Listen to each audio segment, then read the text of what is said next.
Good afternoon. Welcome to our contemplative seat this Thursday. And in this contemplative silence, we will bring in our hearts all the intentions of those who are asking for our prayers, especially for those who are asking for healing. Welcome. Please sit with your spine straight. Those who are sitting on the chair, your feet flat on the floor, fan put apart. Kung po tayo nakasandal sa mga upuan. You may gently close your eyes. Just pay attention to your breath. As you inhale deeply and exhale very, very slowly. And just rest. This is our time to rest for a while.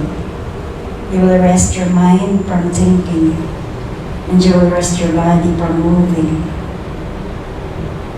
Just inhale deeply, exhale very, very slowly, and just pay attention to your breath.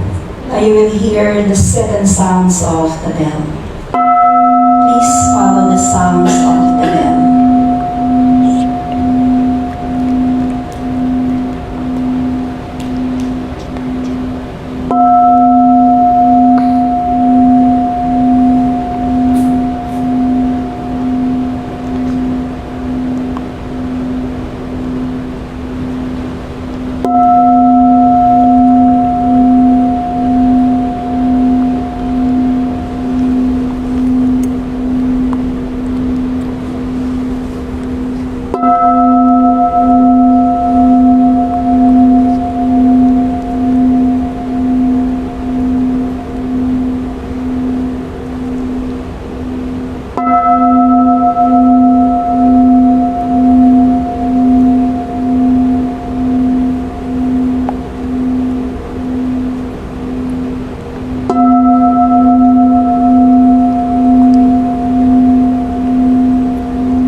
And even if we are deep in our contemplative prayers, when God calls, the schedule of our God must be followed.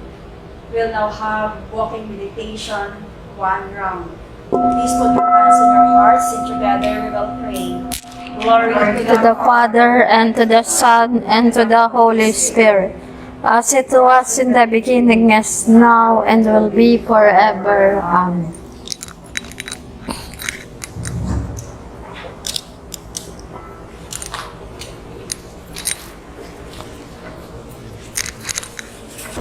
As we walk, we continue to pay attention. Walking is also a form of contemplative prayer.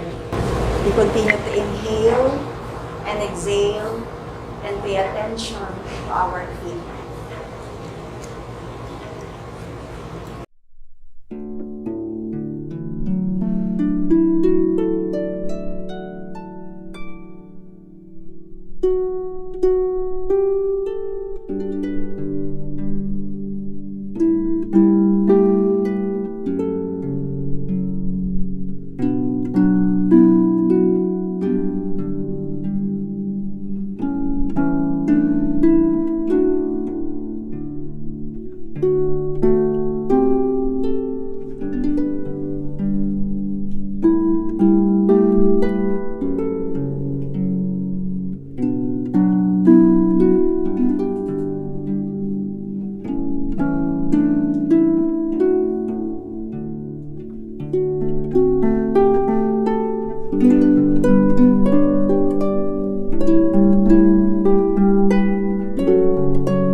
The Lord be with you. and with your spirit.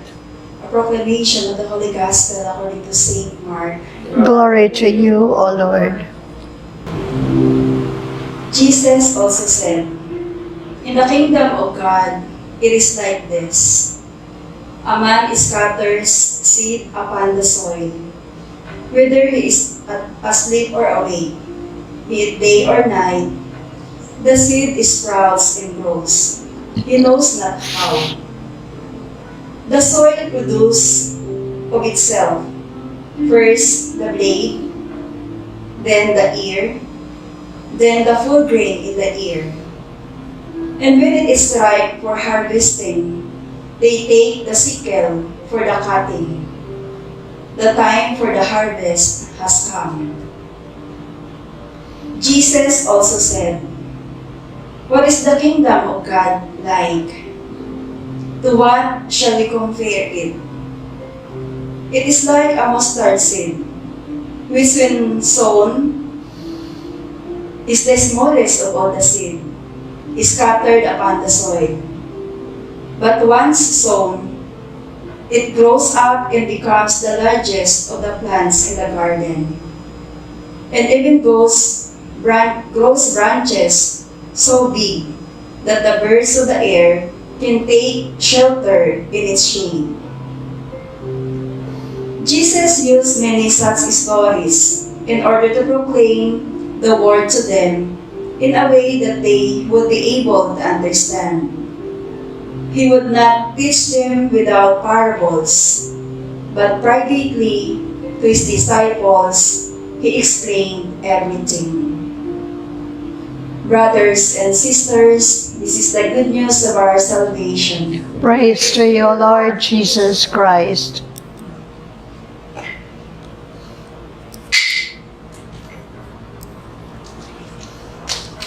Good afternoon, everyone. Good afternoon, sister. Good afternoon to all our online contemplative seeker, sa lahat po ng mga members ng LOCA na naka-online, and also to our members na nandito sa ating Mother House, Quezon City. So yung binasa ko po na gospel is the gospel for this coming Sunday. So, napakaganda po ng ebanghelyo na ito. Tamang-tama, no? Itong parable si Jesus about the seeds, kung saan kinukumpara niya yung kingdom of God, ay mas madali nating maunawaan kung tayo ay farmer. Sino po ba yung mga may experience na maging farmer dito? Ayun, si Tita. Sino pa? Wala na. So ako ay nagpapasalamat dahil isa din akong padre magsasaka bilang in charge ng aming Riga Farm sa Regina Riga. Kaya talaga pong yung observations sa mga seed ay madali talaga nating maintindihan. Si Jesus during that time, gumagamit siya ng mga parables para ipaliwanag ang kaharian ng Diyos. Naisip ko tuloy, siguro si Jesus was also a farmer. Or he was very much in touch, no, sa creation.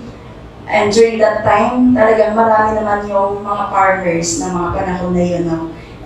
Yun ang pinaka-source ng kabuhayan ng mga panahon na yun, yung industry ng farming. At itong parables na ito ni Jesus about the seeds, the mustard seed, ay matatagpuan lang po ito sa Ebanghelyo ni Mark. No? Si Mark lang yung nagsulat tungkol dito. Una doon ay ipinaliwanag yung kaharian ng Panginoon. Ano po ba para sa atin yung kingdom of God? Lahat tayo ay hinihintay, no? Yung kingdom of God. Pero naniniwala ba kayo na we can already experience the kingdom of God even here, right now? Diba? No? Na-experience na talaga natin. No? Kung iintindihin natin mabuti itong ebanghelyo ng ating Panginoon, nandito na sa atin, pwede nandito na sa atin, pwede maranasan na natin po itong kaharian ng Panginoon. Isa-isayin natin yung mga element na ginamit ni Jesus doon sa Ebanghelyo. Una yung seed, no? Yung mustard seed. Yung seed, ano ba itong seed, no? Maikumpara po natin ito to the Word of God, no? Yung magandang balita ng ating Panginoon. At more than 2,000 years ago, ang seed na yan ay dumating dito sa atin. Sino po yun? si Jesus. Kasi siya yung magandang balita. Ngayon, sa panahon natin, siya pa rin ito. Kung saan si Jesus ang ipinangako dun sa Old Testament, siya ang ipinangako, no? Na siya yung darating, dumating siya sa atin, nakipamuhay sa atin. At ngayon, sa panahon natin ay patuloy nating pinipreach itong tungkol sa mabuting balita, sa ng pagliligtas at pagmamahal ng ating Panginoon. And doon sa isang example natin, sa apostolic example, doon sa Acts, no? Acts of the Apostles, sinabi doon, Acts of the Apostles 5:42, and daily in the temple and in every house, they cease not to teach and preach Jesus Christ. Yung pag-preach natin ng tungkol sa kabutihan at pagmamahal ng ating Panginoon, ayun yung pagpapatuloy ng pagpapakalat natin ng Word of God. Dahil pag natanggap natin itong magandang balita, di ba nagkakaroon tayo ng inspirasyon, nagkakaroon tayo ng pag-asa. No? Kung sa ating pagsisimba, ako personally sa experience ko, sa pagsisimba natin, sa pakikinig natin ng mga homilies ng ating mga priest, no? Kung saan man tayong paris nagsisimba, di ba po nakaka-inspired yung mga homilies ng mga priest? Minsan nakakasagot minsan sa mga problema natin, minsan nakakapagbigay sa atin ng inspirasyon sa kung may mga pinagdadaanan lang tayo, yung mga wisdom ng narinig natin sa mga elder natin, nakakatulong sa atin, no? Sa mga pamilya, yung ginagawa ng mga mother na pagtuturo ng mga magandang values sa kanilang mga anak. Di ba po ano yan? Word rin yan na magandang mga salita, inspiring na mga pangaral na binibigay natin sa mga anak, natatanim yun sa kanila. Parang seed yun na natatanim sa kanilang mga puso at isip. At naniniwala ko na habang lumalaki, lahat tayo na-experience natin yan. Lumalaki tayo, may mga values tayong natutunan sa ating mga magulang, nadala-dala natin yun. At nagiging gabay natin sa ating pang-araw-araw na buhay at naipapasa pa sa mga anak. Kami mga sisters, walang anak, pero naipapasa namin sa mga pamangkin, naipapasa namin sa mga kabataan na mayroon kaming pagkakataon na ma-share, no? Yung mga wisdom na yun, yung words na yun na nanggaling sa ating mga ninuno, mga magulang. Or yung narinig natin ng mga pangaral sa hobbies ng mga priest, or in our case, sa mga wisdom na narinig natin sa ating foundress, no? Especially si Epi, di ba? Yung mga aral na natutunan natin sa kanya, nandyan sa ating puso, nandyan sa ating isip, no? So, nagsisilbi siyang seed na nakatanim sa ating puso. Na minsan, kahit minsan hindi natin naalagaan, pero patuloy na nandyan yan sa ating puso, nakatanim. And ano naman po yung ground, di ba? Ginamit yung ground. Ano yung ground?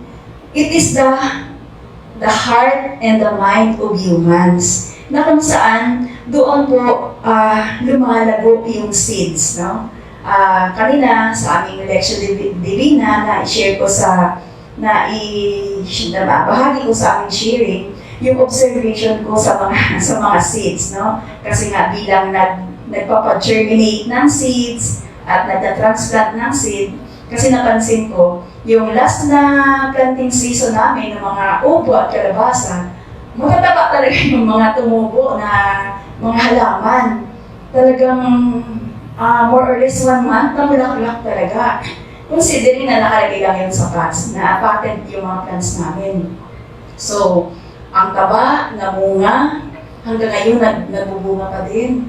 Pero ngayong nagpatanim uli ako ng mga seeds ngayong siguro February, March, ganyan. Payat!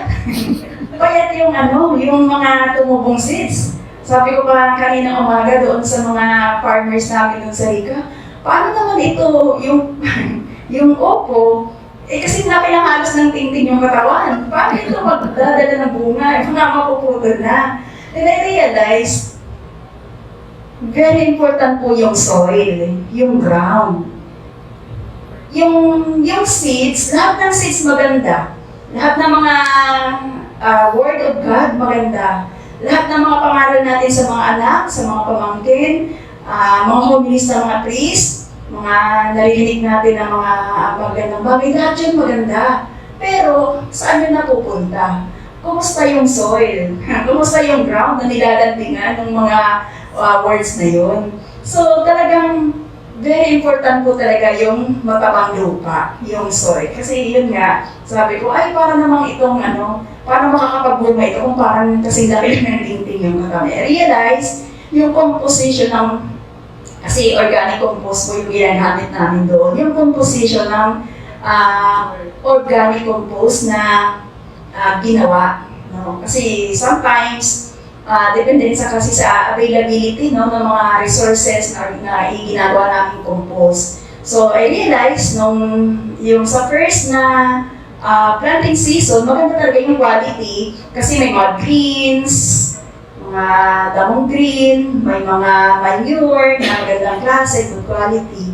Pero ngayon kasi dumaan tayo sa tagtuyot. Wala talagang greens masyado. Lahat ng mga ginamit ay mga tuyong damo. So, ay dried na leaves, dried na tapos sobrang init talaga. Pag mainit, hindi rin naman mabubuhay yung mga organic na materials, yung mga bacteria. Kasi kailangan din na maganda yung environment para mag-thrive sila. Yung mga organic materials, no? Yung mga good bacteria. So pag mainit, matutuyo rin, wala talaga sila. So parang, kaya ganun pala yun. Sabi ko, ganun pala yun. So, sabi ko sa mga farmer, gumagawa rin kami ng mga liquid fertilizer, i-enhance na lang. Lalagyan ng mga bagong, parang itatapong sa soil yung mga magandang quality ng compost, didiligan mo ng mga organic na fertilizer na ginawa din para matulungan siyang tumaba. So, yun, very important po yung ground. Saan naglalanding yung salita ng Diyos na naririnig natin? Yan ba ay tinatanggap ng ating puso? O baka yung puso natin ay punong-puno ng mga toxic, no? Kasi pag walang pataba, toxic yung puso natin, di kakainin yung magandang salita ng Diyos. So hindi siya talaga mag-grow. Kahit nandun ng seeds, payatot, naghihintay na magkaroon ng enhancement or manurture ng farmer.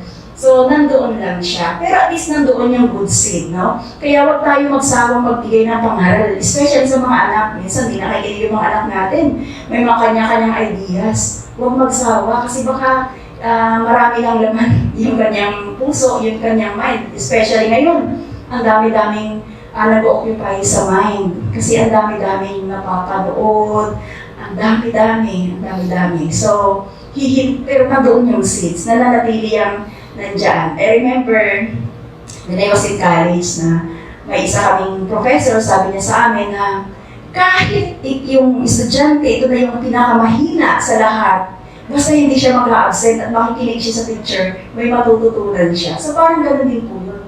Pag habang nakikinig at habang ang teacher nagbibigay ng magandang lessons, may natututunan, nandoon lang siya. So, yung throwing the seed, no? Yung pagtatapon ng seeds, di ba? Meron tayong sa isang ebanghelyo natin na tinatapon yung seeds, may napunta doon sa in connection, napunta sa matabang lupa, napunta sa mabatong lupa. Maikumpara natin yan sa winning of soul, no?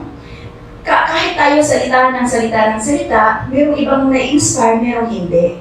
Kaya, pero we continue to the mission of winning souls para magkaroon ng conversion and transformation. And I believe the Catholic Christianity ay hanggang ngayon nagpapatuloy naman po, no? Marami din nag-convert na rin. Siguro everyday marami nag-convert. So, we continue to win souls. At yung preaching natin, hindi lang yung pagsasalita. Yung yung sa bawat isa sa atin, the way we live our life, the way we live the gospel values. Kasi naman sinusundan natin, sinundan natin yung ipinakita halimbawa ng ating Panginoong Jesus.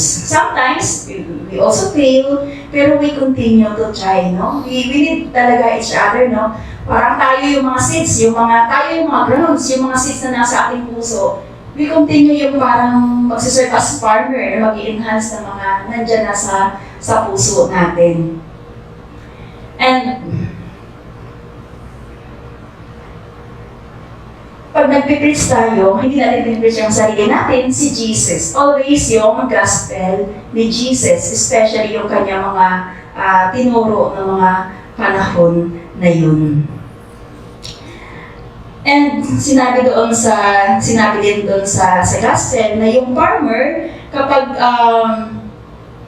nilagay niya na yung mga seeds, pinapa-germinate na, maghintay ka na lang talaga. Wala naman magagawa ang farmer. Wala naman talagang magic ang farmer para tumubo. Sabi doon, matutulog lang siya day and night and wait for the plants to come out. Ganun po talaga. Minsan talaga amazing. Amazing na paggising mo, may mga seeds na paggising mo, kinabukasan, unti-unti nang lumalabas. Merong mga seeds na may naabot ng 2 weeks para mag-germinate. So, depende rin talaga yun siguro sa soil or depende rin sa pag-nurture ng farmer. At nakakatawang tingnan, siguro ba yung pakiramdam ni Lord pag nakikita niya yung seeds na tinanim niya ay nag-germinate na or lumalago na at nagbubunga na. So, may mga seeds na 3 days pa lang parang pwede mo nang i-transplant. Mataba yung lupa, mabilis lumaki, mataba talaga siya. And may mga seeds pa rin na, sabi mo nga, na-observe ko, merong isang seed na, kasi, di ba minsan gano'n yung size ng seeds, ano? Yung maliit na bahagi, yun yung parang roots niya, doon lumalabas yung roots. Yung medyo malaking bahagi, yung leaves. Minsan, parang nabaliktad yun, yung pagpalagay doon sa seedling tray. Nag-germinate naman siya upside down. So, nakataas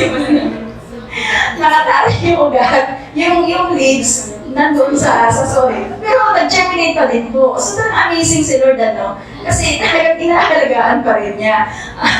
Inaalagaan pa rin niya because of the rain, the air, the sun. Nag-germinate pa rin po talaga. So, ibig sabihin, kahit sa anong paraan pa dumating yung seed sa mga puso natin, malalago at lalago siya mag-germinate siya. Siyempre, kung ikaw yung farmer, pag tinatransplant, maayusin mo naman siya sa tamang posisyon na yung roots ay nandoon sa ilalim. So, yung mga observation na minsan nakakatawa, kaya nakakatawa din po talaga yung mag-farming, ano, kasi maganda rin po yung experience, talagang everyday ma-experience yung kaharian ng Panginoon. Ibig sabihin, talagang the Lord God guarantees our growth. Kahit ano pa, kahit gano'n pa yung katagal, magkakaroon talaga ng growth sa atin. No? Kasi minsan parang pag narinig natin yung Word of God or yung mas magandang pangaral sa atin ng mga elder natin, parang kinukontra pa natin. Sometimes parang hindi ka pa maniniwala, no? Minsan parang kinukontra pa. Pero marirealize mo yun, tama naman talaga yung sinasabi. So kahit anong mangyari, si Lord yung gumagawa ng paraan, pinaparealize din sa atin. So nagkakaroon na ng growth. In our case, nagkakaroon na tayo ng transformation. Kasi na-internalize natin, tama yung mga sinasabi, tama yung mga pangaral, tama yung remedies na narinig natin kay Father, tama yung pangaral na narinig natin kay Sister Epi, di ba? Yung mga, Sister Epi mahilig siya gumamit ng mga acronyms. Minsan, kapag pumasok ako dun sa HR office namin, no, meron doon si Yvette na naka-post na acronym ng welcome. Tapos, ganda naman, binasa ko. At the end, nakalagay, Sister Epi, Brazil. Yung pala, acronym ni Sister Epi na pinost nila doon. Then, habang binabasa ko siya, parang naka-inspire, no? Yung wordings, yung meaning, kaya nilagay niya doon. So, minsan, yung parang seeds na yun, no? Seeds na nabasa ko, pumasok sa akin, and na-inspire ko. So, ganun po yun. Minsan din natin din malalaman kung kailan at kung saan papasok itong seeds na ito, itong word na ito, or itong inspiring words. At I believe lahat yun ay galing kay Lord, no? Kahit pa minsan ginagamit yung mga tao, yung humili ng mga priest, ginagamit yung mga elders natin bibigay ng inspiring words sa atin, I believe lahat yun ay nanggaling kay Lord.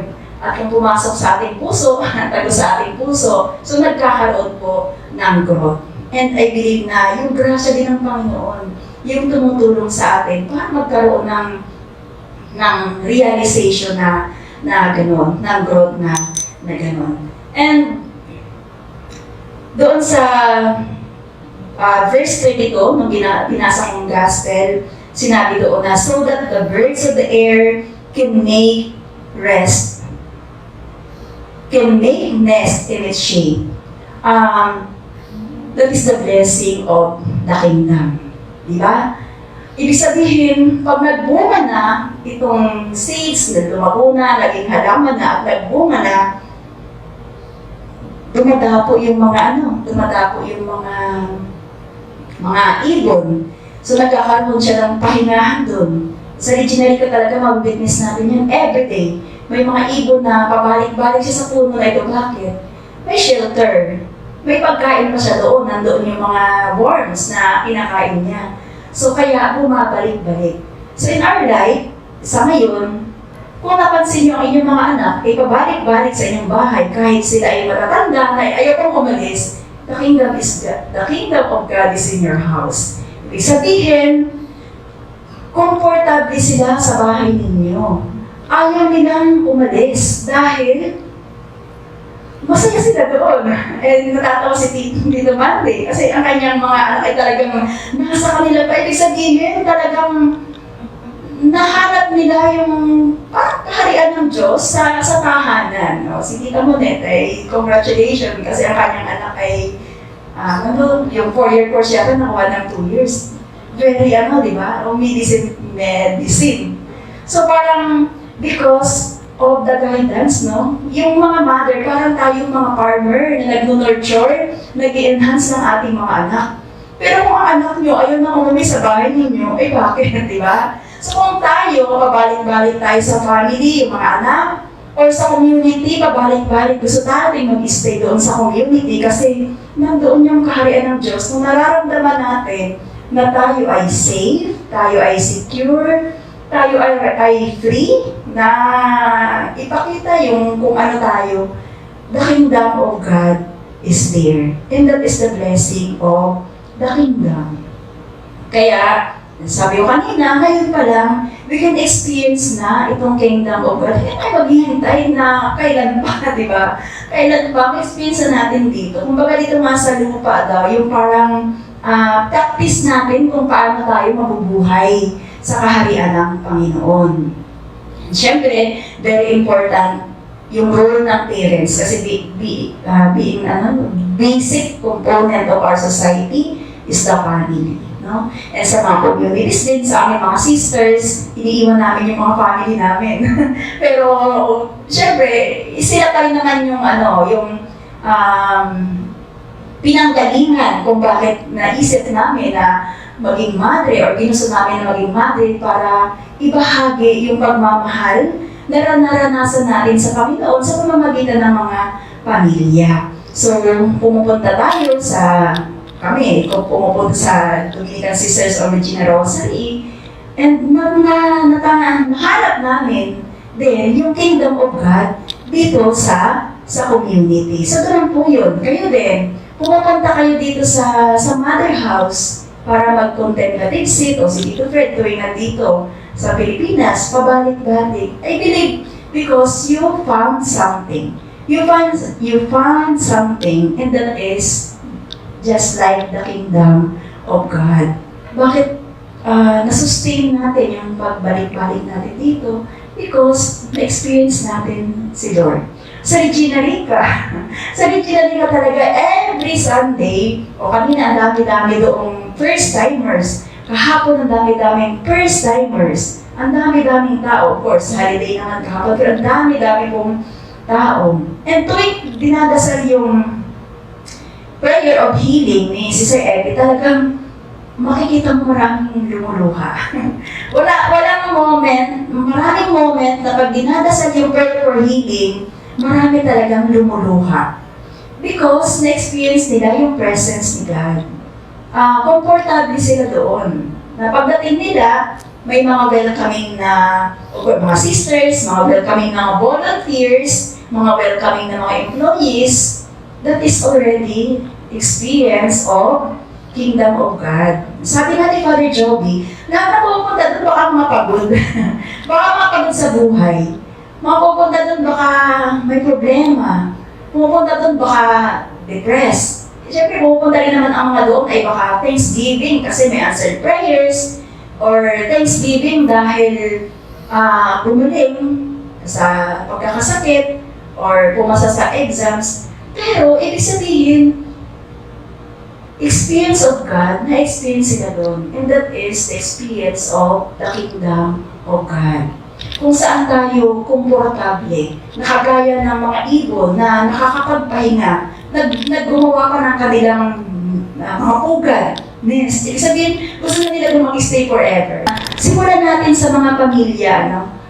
Yung patuloy na pagbibigay ng magandang payo, pagpapakita ng magandang halimbawa ng values sa mga kabataan. Ngayon, ang hirap kasi ang dami-daming distractions, pero huwag magsawa na magpangaral, no? Sa mga online natin, especially sa may mga pamilya. Very important po talaga yung pamilya, yung role ng pamilya, no? Para sa una sa pagdami ng mga bokasyon, good vocations comes from family na na-experience nila yung pagmamahal ng Panginoon. Kaya very important po yung role ng parents, of course yung role ng mga teachers, yung role ng mga grandparents, mga tita, mga tito. Very important, kabahagi po lahat sa pagpaparanas ng kaharian ng Panginoon para sa ating mga kabataan at pagpapalaganap ng mabuting balita. Isa lang po ang ating reference. Of course, yung gospel ng ating Panginoon. Yun ang reference natin para sa buhay na ito. Ang reference lang natin ang pagmamahal, no, ng Panginoon na itinuro niya sa atin. Yung kanyang mga magagandang halimbawa, yung kanyang magagandang sinasabi, no? Babasahin lang natin yung Bible. Kung di man natin mabasa, minsan pag binasa natin, hindi natin maintindihan, magsimba lang. Sabi nga ni Father Joby, Father Jun, magsimba lang everyday kasi binabasa dun yung gospel. May makukuha ka, no? May mapupulot tayo. So kaya very important din na talagang dadalhin itong ating mga kabataan sa simbahan. Kahit pa nga daw makukulit, dadalhin natin sila. Kasi hindi natin alam, pag may makakarinig at makakarinig yan ng isang salita or isang homily ng priest na makakatouch sa puso at magiging gabay natin sa ating buhay. Ay, believe lahat tayo. Kasi ako meron ako. Sa buhay ko, may mga taong pinadala ang Panginoon na nakapagbigay ng inspirasyon. Yung mga values na yun ay hanggang ngayon dinadala-dala pa rin natin at itinuturo natin sa mga kabataan, sa ating mga anak, sa ating mga pamangkin, sa mga apo nyo. So, kaya po yun yung para sa akin yun yung pagpapalaganap ng mabuting balita ng ating Panginoon sa pamamagitan ng ating pagbibigay ng halimbawa, sa pagpapakita ng ating buhay, hindi natin kailangan magsalita, yung witnessing natin, no? Or sa patuloy na pagpapangaral. Huwag din magsawa na magpangaral sa ating anak. Kasi ako, nalala ko ngayon, minsan pag yung mga pinangaral ng nanay natin na maganda, hindi natin na nakalimutan habang buhay. Kahit maganda na tayo, naaalala natin yun.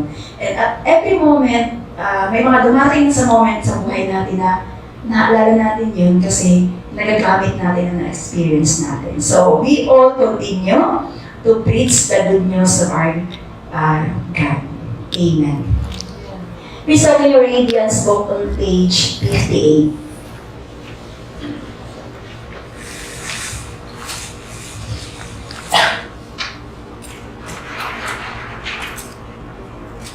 Patience and prayer. All together.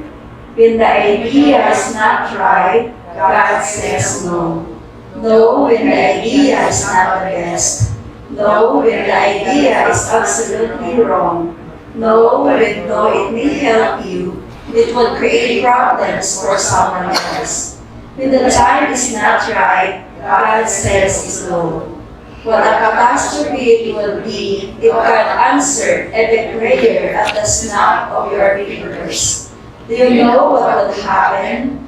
God will become your servant, not your master, instead of you working for God. When you are not right, God says grow. The selfish person must grow in unselfishness. The cautious person must grow in courage. The timid person must grow in confidence. The dominating person must grow in sensitivity. The critical person must grow in tolerance. The negative person must grow in positive attitudes. The pleasure-seeking person must grow in compassion for suffering people. When everything is all right, God says go. Then miracles happen. A hopeless alcoholic is set free. A drug addict finds release. A doctor becomes a child in his relief. Disease issue responds to treatment and healing begins. The door to your dream suddenly swings open, and there stands God saying, go. Remember, God's delay are not God's denials. God's timing is perfect. Patience is what we need, and prayer.